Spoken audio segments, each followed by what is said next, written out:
Magandang hapon, ngayon po ay araw ng Biyernes, May 24, 2024. Update po muli sa lagay ng panahon. Bagyong Agon, bahagya pang lumakas at posibleng maglandfall bukas ng umaga sa Dinagat Islands o Eastern Samar bilang tropical storm category. Ang sentro nito ay natayang nasa 135 kilometers hilagang silangan ng Hinatuan, Surigao del Sur. At kumikilos ito pa hilagang kanluran sa bilis na 30 km per hour.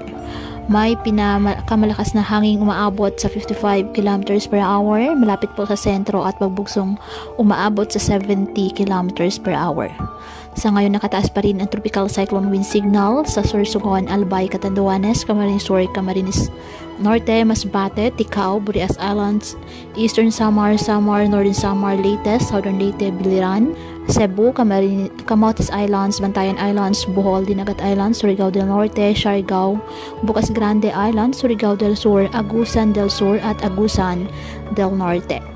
Ang bagyong Agon ay nasa kikilos pakanluran, hilagang kanluran hanggang sa hilagang kanluran mula ngayon hanggang bukas, habang unti itong lumalakas.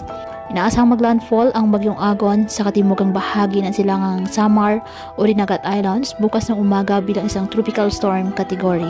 Pagkatapos nito ay dadaan ang bagyong Agon sa hilagang kanluran, bahagi ng baybayin ng hilagang Samar at posibleng maglandfall muli sa timog silangang bahagi ng rehiyon ng Bicol, Sorsogon, Albay o Catanduanes sa gabi bukas bilang isang tropical storm category pa din. Sa linggo naman magsisimulang lumihis ang bagyong Agon patungong Hilaga o Hilagang Silangan. Posible itong lumakas bilang severe tropical storm pagsapit ng linggo at maging isang typhoon pagsapit ng Lunes. Kaya patuloy pa rin po natin na pinag-iingat ang ating mga kababayan sa banta pa rin ng mga posibleng pagbaha at pagguho ng lupa lalo na kapag may malalakas na ulan, at ugaliin po na magdala palagi ng payong o kahit anong panangga sa ulan. Hindi ka naman po sa init ng araw kapag lalabas ng ating mga tahanan. At yan po muna ang update sa lagay ng panahon ngayong araw.